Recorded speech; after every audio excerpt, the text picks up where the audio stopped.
عارف حقانی صاحب دیوبندی صاحب بات کر رہے ہیں؟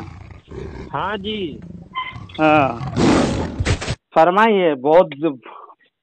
بہت مدت کے بعد آپ سے بات ہو رہی ہے. آپ کو جب بات کرنے کہاں کا بڑی ٹائم ہوتا مدت کے بعد بات ہو رہی یار. ہے جب آپ کو میں فون کیا تو آپ کو وقت نہیں رہتا ہے. مجھے ایسے ٹائم میں فون کرتے تو ہیں آپ مجھے وقت نہیں رہتا. آپ کہہ رہے ہیں کہ بڑی مدت کے بعد بات ہو رہی ہے. ارے بھائی ہماری آپ کی گفتگو ہو چکی ہے. ہاں یہ ہے کہ جو ہے کسی بہت دن کے موضوع بعد. کے تحت بات نہیں ہوئی. اچھا بہرحال آپ بہت یاد کر رہے ہیں مجھے. کس موضوع میں آپ بات کرنا چاہتے ہیں؟ میں تو آپ لوگوں جی کو فری دیتا ہوں. کسی بھی موضوع میں ایک موضوع صرف اٹھا کر کے مجھ سے بات کیجیے گا. ادھر ادھر کچڑا مت کیجیے گا. اچھا میں آپ لوگوں کو پوری آزادی دیتا ہوں. آپ نے جو اعتراض کیا ہے پتہ ہاں نہیں یہ شاید تمہید الایمان پر گفتگو کرنا چاہ رہے تھے. کیا تشویش ہے اس میں تمہید الایمان پر آپ کو؟ بولیں. بس ایک منٹ رکیے یار. کتاب کھول لیں. ہاں اطمینان سے بات کریں. کوئی بھی جلد بازی نہیں ہے کہ جلد ہڑبڑ کے کام گڑبڑ ہوتے ہیں. صحیح بات ہے. جو تشویش ہو جو اعتراض وارد ہیں آپ کے اعلی حضرت پر آپ مجھ سے پوچھ سکتے ہیں. جی انشاءاللہ جی جی العزیز آپ کو حتی الامکان علمی گفتگو آپ کو مجھ سے سننے کو ملے گا. جی جی ضرور. آپ تمہید الایمان پہ آپ اعتراض کر رہے تھے. کچھ باتیں کرنا ہے اس میں مجھے اعتراض ہے بول رہے تھے. اس لیے میں جی جی جی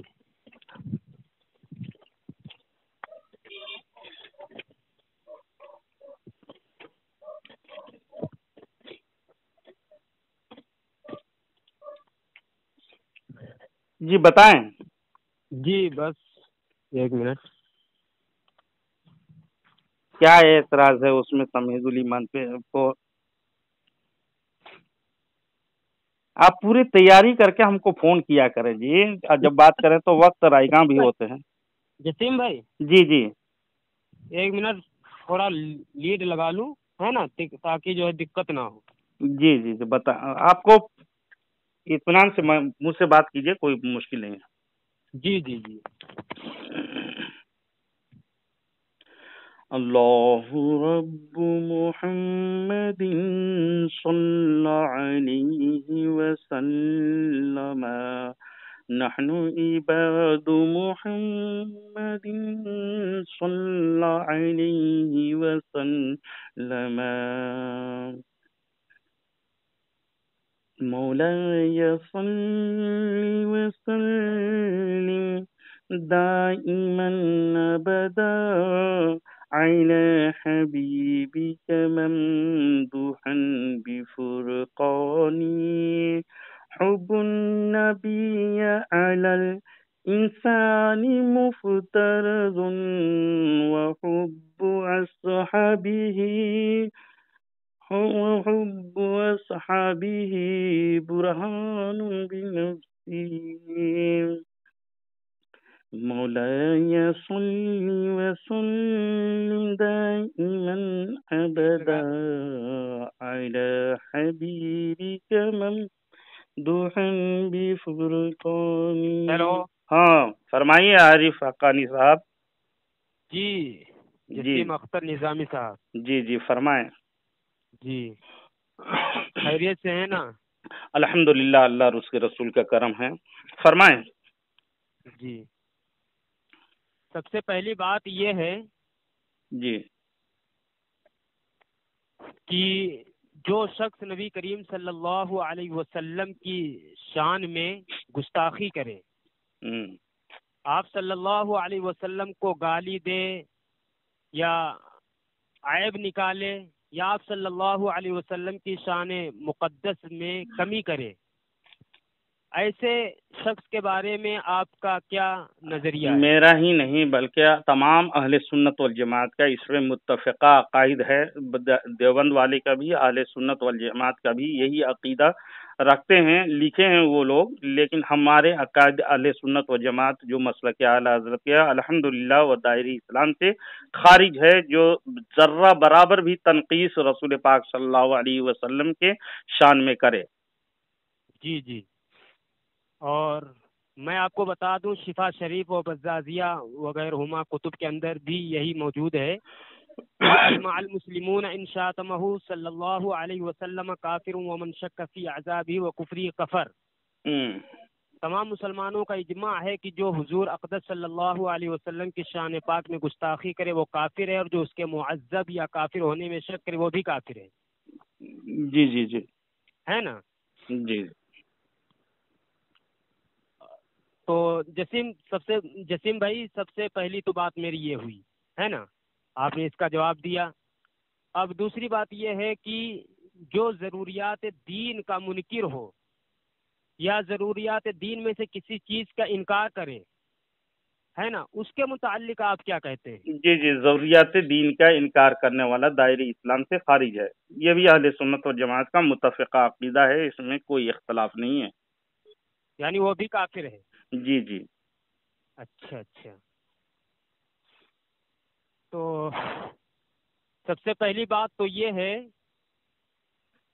ہیلو، ہاں بتائیں۔ ہاں، اور دو باتیں میں نے آپ سے پوچھی ہیں، ٹھیک ہے۔ تیسری بات یہ ہے کہ کیا گستاخ رسول کی توبہ قابل قبول ہے؟ گستاخ رسول کی توبہ قابل قبول تو اس کے توبہ اگر توفیق نہیں ملتی اسے، پہلے نمبر تو ان کو توفیق ہی نہیں ملتی کہ وہ توبہ کرے، سمجھے۔ اگر خدا نہ خواستہ ایسا شاذ و نادر ایسے ہو کہ وہ توبہ کر لیا ہے تو اس کی توبہ ہو سکتی ہے نا، لیکن توفیق ہی نہیں ملتی اسے۔ اچھا، لیکن بزبانیں اگر کوئی لوگ اگر کہے کہ توبہ قبول نہیں ہوتی ہے، بالکل وہ اگر توبہ دل سے نہیں کر رہا ہے، لوگوں کے دکھاوے کے لیے کر رہا ہے، پھر بھی وہی گستاخی کرتے رہتا ہے، تو لوگوں کے درمیان یہ بات مشہور ہو جائے گی کہ فلانا آدمی کے توبہ بھی قبول نہیں ہوگی، یہی بات بولی جائے گی۔ نہیں، میں آپ سے یہ پوچھ رہا ہوں کیا گستاخ رسول کی توبہ کسی طرح قبول ہو سکتی ہے؟ اگر گستاخ رسول کوئی گستاخ رسول ہے نا، میں تو دونوں طرح کے جواب دے دیا آپ کو۔ یعنی میں یہ کہہ رہا ہوں توبہ کی توفیق نہیں ملتی اسے، کہ جو شخص نبی کریم صلی اللہ علیہ وسلم کی شان میں گستاخی کے سبب کافر ہو، گستاخی کے سبب کافر ہو اور پھر توبہ کرے اس سے، ہے نا، ہاں، وہ رجوع کر لے، ارے توبہ کا دروازہ کھلا ہوا ہے ہمیشہ کے لیے۔ کافر ہو گیا، کوئی مرتد ہو گیا، پھر توبہ کر لیا، پھر اسلام لے آیا، لیکن خاص کر بالخصوص علماء کرام فرماتے ہیں کہ جو گستاخ رسول ہے ہو کر کافر ہوا، اس کو توبہ کی توفیق نہیں ملتی، ویسے ہی مر جاتا وہ۔ اچھا، سمجھے؟ یعنی آپ کا کہنا یہ ہے کہ گستاخ رسول کی توبہ قبول ہو سکتی ہے؟ شاذ و نادر کی بات چھوڑیں، اس کی توبہ کرنے کی توفیق ہی نہیں ملتی، وہ ایسے ہی کافر مرتا ہے وہ۔ شاذ و نادر کے جو اکثر کا دیکھیے، جو اکثر ہوتے ہیں نا، اس میں لوگوں کی بات ہوتی ہے کہ توبہ قبول نہیں ہوگی، اکثر کی بات۔ شاذ و نادر کی بات اگر چھوڑ دیں، اس طرح سے شاذ و نادر کی بات نہیں کیے جاتے ہیں۔ جیسے قرآن مجید میں اللہ رب العزت نے ملائکہ کو حکم دیا، اللہ تبارک و تعالی، سجدے کا، لیکن ابلیس تو ملائکہ نہیں تھا، فرشتہ نہیں تھا، تو اکثر کا حکم سب کو گھیر لیتا ہے۔ تو اسی طرح سے اکثر جو ہوتے ہیں نا، اکثر و بیشتر جو گستاخ رسول ہوتے ہیں، بلا شبہ کوئی شک نہیں ہے، اس کو توبہ کی توفیق نہیں ملتی ہے، وہ اکثر و بیشتر بغیر توبہ ہی کے مرتے ہیں۔ اگر لوگ کہہ دیں کوئی لوگ کہ گستاخ رسول کو کی توبہ قبول نہیں ہوگی، تو وجہ ہے، اس میں کوئی اعتراض کی بات نہیں ہے۔ بہرحال آپ کو شاید سمجھ میں آ گئی میری بات، آپ آگے فرمائیں۔ کیا وجہ ہو سکتی ہے توبہ کی قبول نہیں ہوتی ہے؟ نہیں، اگر کوئی کہے کہ جو ہے گستاخ رسول کی توبہ قبول ہی نہیں ہوگی کسی بھی طرح، قبول ہی نہیں ہوگی حسر کے ساتھ اگر کوئی کہے تو وہ غلط کہہ رہے ہیں، حسر کے ساتھ کوئی نہیں کہہ سکتا ہے اس میں۔ بے شک گستاخ رسول کی توبہ قبول ہی نہیں ہوگی، ہوگی ہی نہیں، ہرگز نہیں ہوگی. تاکید کے ساتھ کوئی بھی اس میں اعتقاد نہیں ہے، بلکہ اکثر و بیشتر اکثر کے حکم. اگر کوئی یہ کہے، سنیے نا نظامی صاحب، کوئی یہ کہے کہ گستاخ رسول کی توبہ کسی طرح، یہ تاکید ہے نا، کسی طرح کی تاکید نہیں ہو سکتی اس میں نا، ہرگز توبہ قبول نہیں ہوگی. اگر تو اس کے دروازہ، توبہ کے دروازہ بند ہو گیا، اس طرح تاکید ہوتی ہے. اس لیے کہ کیا مطلب ہے، کسی طرح اس کو توفیق ہی کسی طرح ملے گی ہی نہیں، وہ اسی مرے گا. ہاں یعنی اکثر دیکھیے عارف صاحب قبول ہی نہیں ہے، یعنی اس کو توفیق نہیں ملے گا. ہاں اکثر جو ہوتے ہیں نا، اس پہ بات لوگ کہہ دیتے ہیں، اس میں کوئی اعتراض کی بات نہیں ہے. اکثر و بیشتر دیکھا گیا ہے جو گستاخ رسول ہوتا ہے وہ بغیر توبہ ہی کے مرتا ہے. تو اکثر ہونے والی بات کو اگر کوئی کہے تو اس میں کوئی اعتراض کی بات نہیں ہے، بالکل ٹھیک کہہ رہا ہے کہیں. جی بہرحال آگے فرمائیں. جی یہ کتاب ہے الکوکبۃ الشہابیہ فی کفریات ابی الوہابیہ. جی ہے نا. اس کے صفحہ نمبر 35 پر لکھا ہوا ہے، مسلمانوں خدارا ان ناپاک ملعون شیطانی کلموں پر غور کرو. محمد الرسول اللہ صلی اللہ علیہ وسلم کی طرف نماز میں خیال لے جانا ظلمت بالائے ظلمت ہے. کسی فاحشہ رندی کے تصور اور اس کے ساتھ زنا کا خیال کرنے سے بھی برا ہے. اپنے بیل یا گدھے کے تصور میں ہماتن ڈوب جانے سے بدرجہاں بدتر ہے. ہاں واقعی رندی نے تو دل نہ دکھایا، گدھے نے تو کوئی اندرونی صدمہ نہ پہنچایا، نیچا تو محمد الرسول اللہ صلی اللہ علیہ وسلم نے دکھایا کہ قرآن عظیم میں وہ خاتم النبیین پڑھ کر تازی نبوتوں کا دربار جلایا. ان کا خیال آنا کیوں نہ قہر ہو، ان کی طرف دل میں کیوں نہ زہر ہو. مسلمانوں للہ انصاف، کیا ایسا کلمہ کسی اسلامی زبان و قلم سے نکلنے کا ہے؟ حاشا للہ. پادریوں، پنڈتوں وغیرہم کھلے کافروں مشرکوں کی تمام کتابیں دیکھو جو انہوں نے بزعم خود اسلام جیسے روشن چاند پر خاک ڈالنے کو لکھی ہیں، شاید ان میں بھی اس کی نظیر نہ پاؤ گے کہ ایسے کھلے ناپاک لفظ تمہارے پیارے نبی، سچے نبی جناب محمد رسول اللہ صلی اللہ علیہ وسلم کی نسبت لکھے ہوں کہ انہیں مواخذہ دنیا کا اندیشہ ہے. مگر اس مدعی اسلام بلکہ مدعی امامت کا کلیجہ چیر کر دیکھیے کہ اس نے کس جگرے سے محمد الرسول اللہ صلی اللہ علیہ وسلم کی نسبت بے دھڑک یہ صریح سب وہ دشنام کے لفظ لکھ دیے.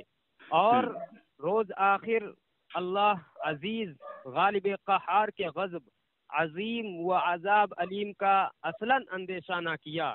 مسلمانوں کیا ان گالیوں کی محمد الرسول اللہ صلی اللہ علیہ وسلم کو اطلاع نہ ہوئی یا مطلع ہو کر ان سے انہیں ایذا نہ پہنچی؟ ہاں واللہ انہیں اطلاع ہوئی، واللہ انہیں ایذا پہنچی. واللہ جو انہیں ایذا دے اس پر دنیا و آخرت میں اللہ جبار و قہار کی لعنت، اس کے لیے سختی کا عذاب، شدت کی عقوبت. ساؤنڈ کم کرو، ہے نا.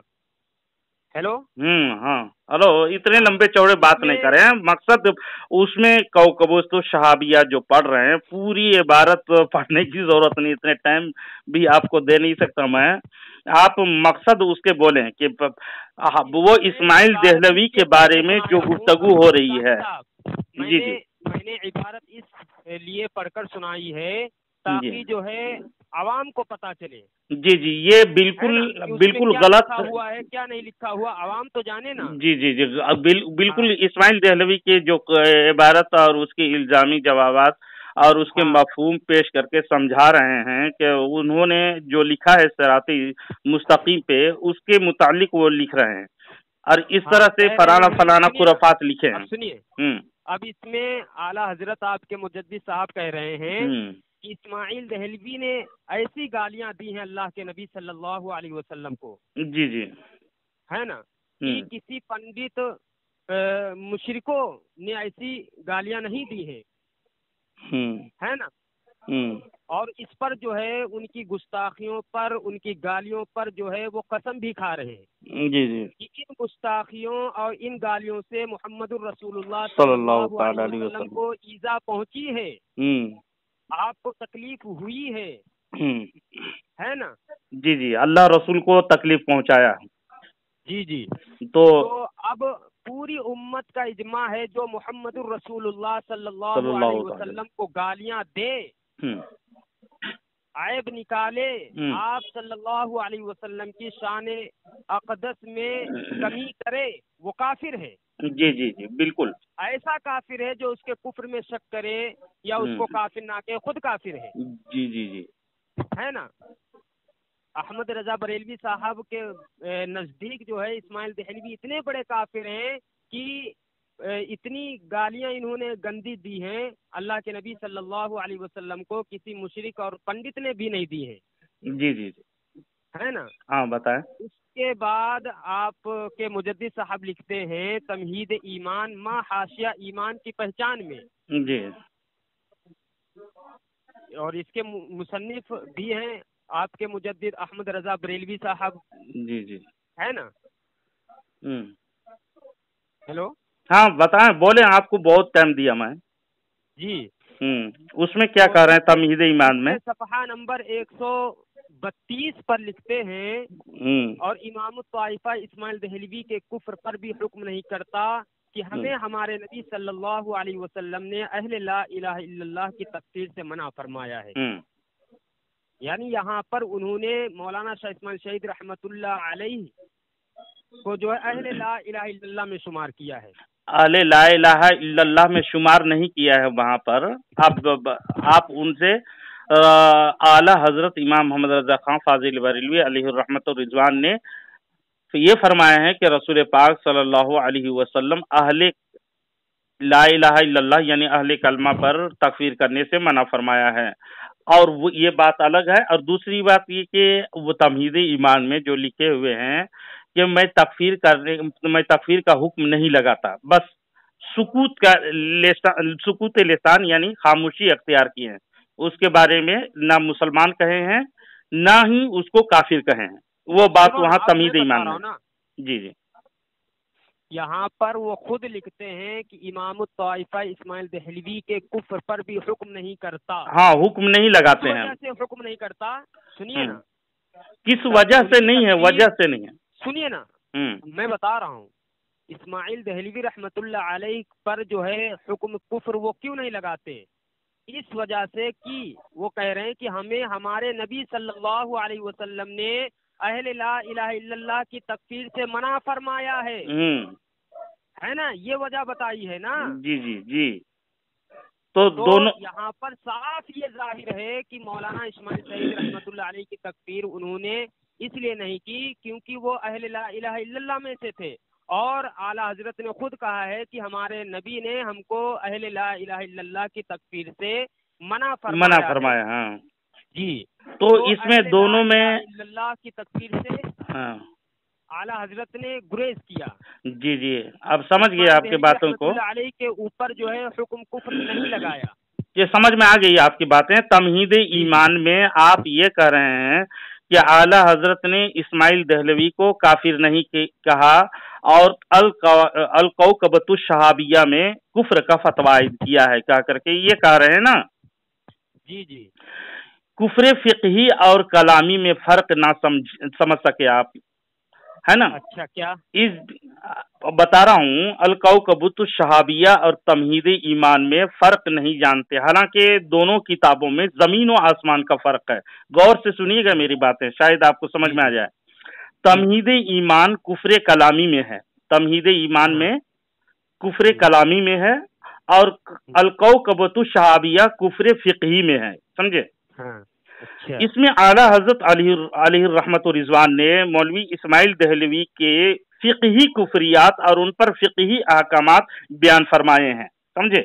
الکوکبۃ الشہابیہ میں دیکھیے کہ کوکبۃ الشہابیہ میں الکوکبۃ الشہابیہ سوال ہی میں ہے کہ ہمارے فقہائے کرام پیشوایان مذہب کے نزدیک ان پر اور ان کے پیشوا یعنی مولوی اسماعیل پر حکم کفر لازم ہے یا نہیں؟ بینو توجرو، جواب دیتے ہیں، جواب کے شروع ہی میں ہے، بلا شبہ وہابیہ اور ان کے پیشواں پر بوجوہ کثیرہ قطعاً یقیناً کفر لازم اور حسب تصریحات جماہیر فقہائے کرام ان پر حکم کفر ثابت ہوتا ہے کوکبۃ شہابیہ میں۔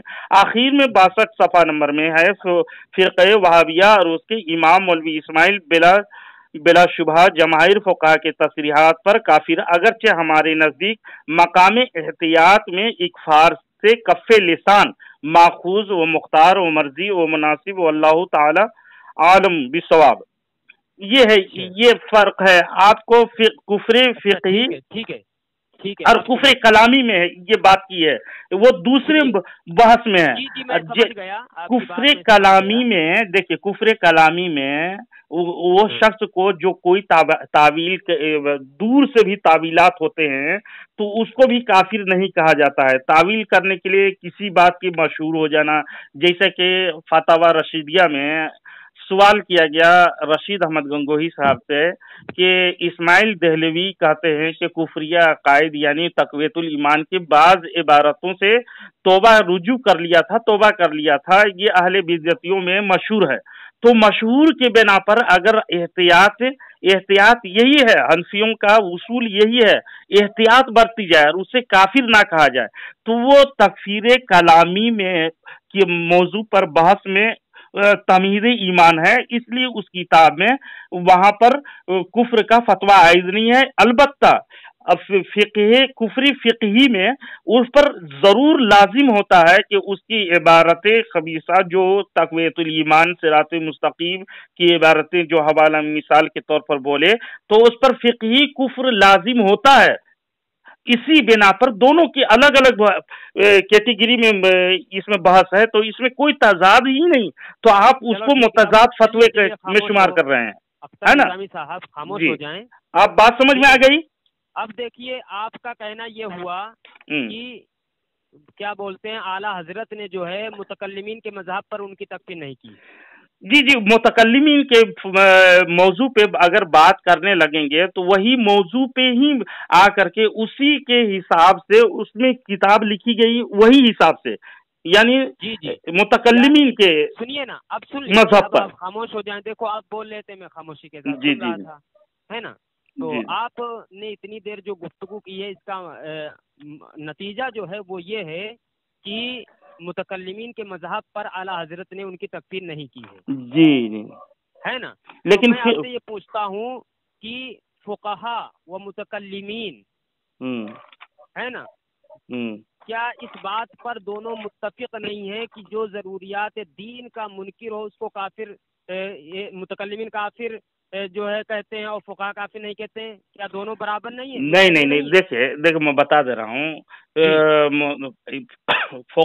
فقہائے کرام نے جو ظاہری عبارت ہوتے ہیں اس کا تعویل اور اس کا معنی اس کے بھی کیا ہوتے ہیں اس کو نہیں مراد لیتے ہیں، بس اس کے ظاہری طور پر فقہائے کرام کا اصول ہے، ضروریات دین کا منکر اصول ہے، دیکھیے وہی بتا رہا ہوں، ضروریات دین کی منکر ہو، ضروریات دین کی منکر ہو وہ بے شک کافر ہے۔ فقہائے کرام عبارت کو اٹھا کر کے دیکھتے ہیں اس کی ظاہری کو، اس کے معنی کو نہیں لیتے ہیں، معنی کو نہیں لیتے ہیں، اس کے معنی اس کے دل میں کیا ہے اس میں نہیں لیتے ہیں۔ سنو نا، جی نتیجہ یہ ہے کہ متکلمین و فقہا دونوں اس بات پر متفق ہیں کہ جو ضروریات دین کا منکر ہوگا، جو ضروریات دین میں سے کسی چیز کا انکار کرنے والا ہوگا اس کو دونوں کافر کہتے ہیں، فقہا بھی کافر کہتے ہیں، متکلمین بھی کافر کہتے ہیں، جی ہے نا؟ جی لیکن اس کے معنی پہ نہیں جاتے ہیں فقہائے کرام، اس کے معنی یا تعویلات اس کے کسی بنا پر نکل جاتے ہیں، اس پر نہیں جاتے ہیں، ڈائریکٹ ان پر کفر کا فتویٰ ہی عائد ہوتے ہیں فقہائے کرام کا ظاہرین پر، اور مانن اگر لیں گے تو تکفیر کلامی نے بھی لکھا ہے متکلمین کے نزدیک اس بات پر متفق ہیں کہ جو ضروریات دین کا منکر ہو وہ کافر ہے، لیکن معنی کی طرف نہیں جاتے ہیں متکلمین لوگ، مانن کے طرف نہیں جاتے ہیں، یعنی کوئی تعویلات ہو،